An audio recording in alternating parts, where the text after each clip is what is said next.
दोस्तों आज के इस वीडियो में मैं आपको 15 अगस्त 1947 से लेकर आज तक के जितने भी प्रधानमंत्री रहे हैं सबके बारे में बताऊंगा। इस वीडियो को अंत तक जरूर देखिएगा।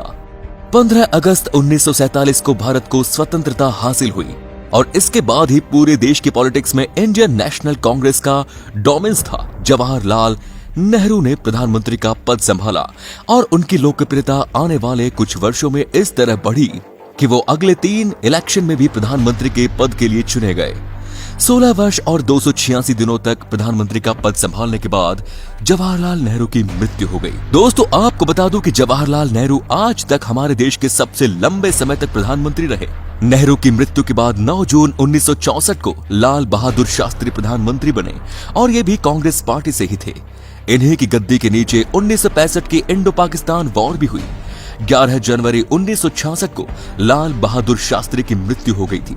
इसके बाद एक और बार प्रधानमंत्री की कुर्सी खाली हो गई। लाल बहादुर शास्त्री सिर्फ 1 वर्ष और 2016 दिन प्रधानमंत्री के पद पर रह सके थे। शास्त्री जी के बाद जवाहरलाल नेहरू की बेटी इंदिरा गांधी प्रधानमंत्री बनी। इंदिरा गांधी हमारे देश की पहली महिला प्रधानमंत्री रही। इंदिरा गांधी लगातार 3 चुनावों के लिए प्रधानमंत्री के तौर पर चुनी गई।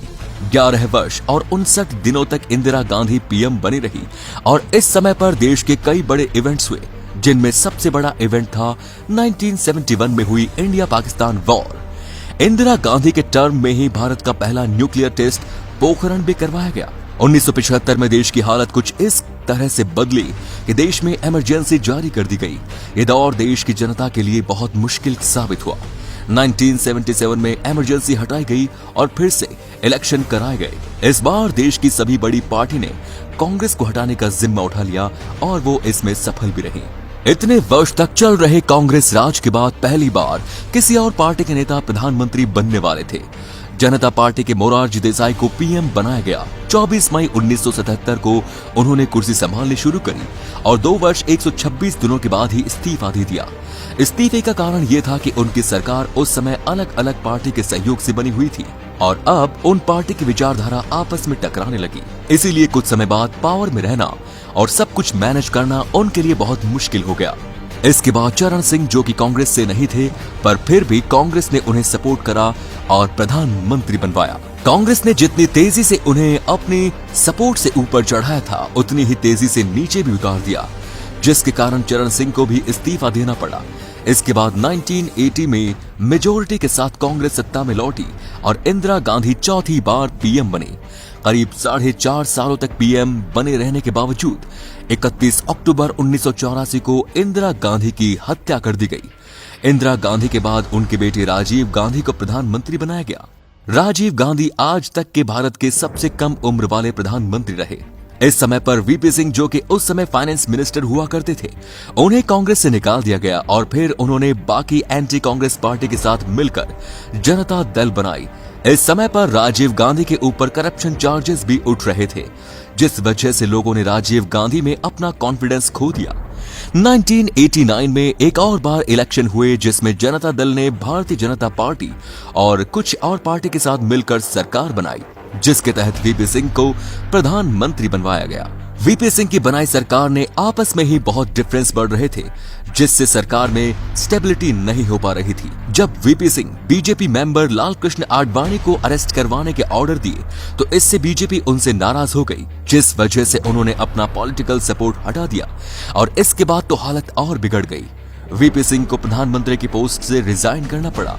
जिस तेजी से ये पार्टी नीचे आ रही थी, उसी तेजी से उस समय के होम मिनिस्टर चंद्रशेखर की बनाई समाजवादी पार्टी ऊपर आ गई। उन्होंने 64 एमपीज के साथ मिलकर पार्टी को शुरू किया। कांग्रेस के सपोर्ट के साथ समाजवादी जनता पार्टी सत्ता में आई और चंद्रशेखर को पीएम बनाया गया। 1 साल से भी कम समय में कांग्रेस ने अपना सपोर्ट हटा लिया, जिसकी वजह से ये पार्टी गिर गई। इसके बाद 1991 में इलेक्शन हुए, जिसमें कांग्रेस पीवी नरसिम्हा राव की लीडरशिप में आगे आई और पीवी नरसिम्हा राव पीएम बन गए। नरसिम्हा राव पहले पीएम थे जो साउथ इंडिया के रहने वाले थे। सोवियत यूनियन के खत्म होने के बाद इंडिया की इकोनॉमी की हालत बहुत खराब हो गई और इस समय इकोनॉमी में कुछ बड़े बदलाव की जरूरत थी। इस समय पर नरसिम्हा राव ने मनमोहन सिंह के साथ मिलकर कुछ बड़े डिसीजन लिए, जिस वजह से हमारे देश की इकोनॉमी को बहुत फायदा हुआ। नरसिम्हा राव पहले पीएम बने जो नेहरू गांधी फैमिली से नहीं थे। पर फिर भी पूरे 5 सालों का ऑफिस टर्म कंप्लीट करा। इसके बाद अगले 3 सालों में 4 बार प्रधानमंत्री बदले गए। शुरुआत करी अटल बिहारी वाजपेयी ने, ये सिर्फ 16 दिनों तक पीएम रहे। फिर HD देवगौड़ा आए जो 324 दिनों के लिए पीएम बने, और फिर इंद्र कुमार गुजराल जिन्होंने 332 दिनों तक पीएम की कुर्सी संभाली। और इसके बाद फिर से भारतीय जनता पार्टी की सरकार बनी और अटल बिहारी वाजपेयी प्रधानमंत्री बने। 1998 में बनी सरकार ने कुछ मुख्य कदम उठाए, जैसे उन्होंने पोखरण में 5 अंडरग्राउंड न्यूक्लियर एक्सप्लोजन कराए। ऐसा करने से यूएस जैसी वेस्टर्न कंट्री भी खुश नहीं थी, और इसी वजह से इन्होंने इंडिया पर कुछ इकोनॉमी सैंक्शन लगाने की कोशिश की। पर उस समय इंडिया के पास रशिया, फ्रांस जैसी कंट्रीज का सपोर्ट था, जिस वजह से सैंक्शन सफल न हो सके। इस समय पर ऑल इंडिया अन्ना द्रविड़ा पार्टी ने बीजेपी से अपना सपोर्ट हटा लिया, जिस वजह से वाजपेयी की सरकार बिखर गई। इस समय पर पाकिस्तान के साथ कारगिल वॉर भी शुरू हो गई। इसके बाद 1999 में फिर से इलेक्शन हुए, जिसमें बीजेपी ने मेजोरिटी से अपनी सरकार बनाई और अटल बिहारी वाजपेयी प्रधानमंत्री बने। वाजपेयी ने इनके बाद इकोनॉमी के हित में कई निर्णय लिए। इससे इकोनॉमी काफी हद तक संभल गई। भारत में पहले के मुकाबले बहुत तेजी से सड़कें और हाईवे बनाए गए। इसी समय पर प्रधानमंत्री ग्राम सड़क योजना के तहत देश भर में सड़कों का निर्माण कराया गया। फिर 2002 गुजरात कॉम्युनल राइट्स हुए, जिनमें करीब 2000 से भी ज्यादा डेथ्स हुई। इसके अलावा भी वाजपेयी ने अपना ऑफिस टर्म पूरा किया, और वो ऐसा करने वाले पहले नॉन कांग्रेस प्राइम मिनिस्टर बने। 2004 में चुनाव हुए और अब कांग्रेस बीएसपी और एसपी की मदद से मेजॉरिटी सरकार बनाने में काबिल रही, और मनमोहन सिंह को प्रधानमंत्री के पद के लिए चुना गया। मनमोहन सिंह देश के पहले सिख प्रधानमंत्री बने। 2005 में right to information act pass कराया गया, और कई देश जैसे अफगानिस्तान, रशिया और कुछ और गल्फ कंट्रीज से इंडिया के साथ इस समय पर और अच्छे संबंध हो गए। मनमोहन सिंह के पहले टर्म में ही नवंबर 2008 को मुंबई में टेररिस्ट अटैक हुए। 2009 में फिर से इलेक्शन का समय आ गया, और इस बार भी कांग्रेस सरकार बनाने में सफल रही। हालांकि दूसरी बार प्रधानमंत्री बनने के बाद मनमोहन सिंह के ऊपर कई घोटाले और भ्रष्टाचार के इल्जाम लगने लगे थे। 5 साल बाद समय आया आज तक के सबसे यादगार चुनाव का। 2014 में भारतीय जनता पार्टी पहले से भी ज्यादा मजबूत तरीके से लौटी। उनकी पार्टी का चेहरा बने नरेंद्र मोदी। नरेंद्र मोदी जैसी लहर देश के कई दशकों के बाद दिखी, जब पूरा देश सरकार में बदलाव चाहता था।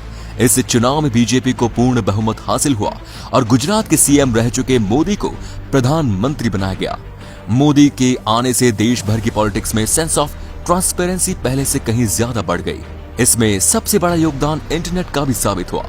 मोदी की कई योजनाएं सफल हुई तो कई फेल भी हुई।